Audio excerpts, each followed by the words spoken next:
கிறிஸ்துவிலே மிகவும் பிரியமானவர்களே, 24/8/2025 உங்களை சந்திப்பதில் மகிழ்ச்சி அடைகிறேன். வாருங்கள், ஒரு நிமிடம் நாம் ஜெபிப்போம்.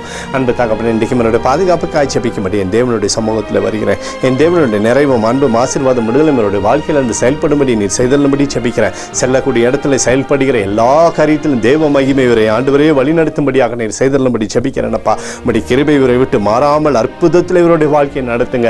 இயேசு கிறிஸ்து சிந்தின பரிசுத்த ரத்தத்தை இவர் மீதும் ஒரு குடும்பத்தின் மீதும் ஒரு செய்கிற சகல காரியத்தின் மீது பூசுகிறேன். ஆகவே இந்த நாள் முழுவதும் தெய்வீக வல்லமை இவரை சூழ்ந்து கொண்டு சகலத்திலுமே ஜெயித்து தரும்படியாக ஜெபிக்கிறேன்ப்பா. உடைய கிருபை மாறாமல் இவரை வழிநடத்த போவதற்காக நன்றி.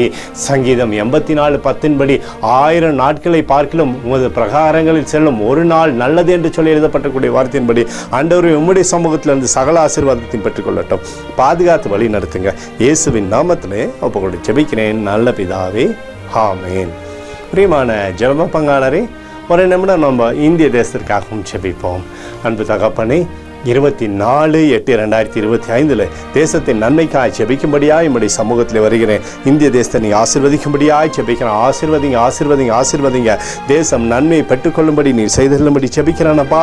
உடைய கிருபை கோலும் கைத்தடியும் தேசத்தை தேற்றுவதாக உடைய நிறைவானது தேசத்திலிருந்து அற்புதத்தை செய்யும்படியாய் ஜெபிக்கிறேன். உடைய பிரகாசிக்கூடிய அன்பு தேசத்தில் இருப்பதாக உடைய நிறைவானது தேசத்தில் இருக்கட்டும் அப்பா. எங்களுக்காக அடித்து நொறுக்கப்பட்டுக்கூடிய இயேசு கிறிஸ்துவ ஒரு சிந்தனை வெளியேறப்பட்ட ரத்தத்தை வைத்து ஒப்பு கொடுக்கிறேன். அத்தோடு இந்திய தேசத்தில் எழுப்புதலை தரும்படியாய் ஜெபிக்கிறேன். எழுப்புதலை தருவீராக, எழுப்புதலை தருவீராக, எழுப்புதலை தருவீராக. எழுப்புதலை கண்கள் பார்க்கும்படி நீர் ஆசீர்வதிக்கும்படி ஜெபிக்கிறேன். நேற்றும் இன்றும் என்று மாறாதவராகிய இயேசுவின் நாமத்திலே ஒப்புக்கொண்டு ஜெபிக்கிறேன் நல்ல பிதாவே, ஆமென். பிரியமான ஜெப பங்காளரே, ஆண்டவர் நம்மளுடைய ஜெபத்தை கேட்டிருக்கிறார். இந்த நாள் முழுவதும் கர்த்தராகிய இயேசு கிறிஸ்துக்குள் நீங்கள் வளரும்படி உங்களை வாழ்த்தி ஆசீர்வதிக்கிறேன். ஆமென்.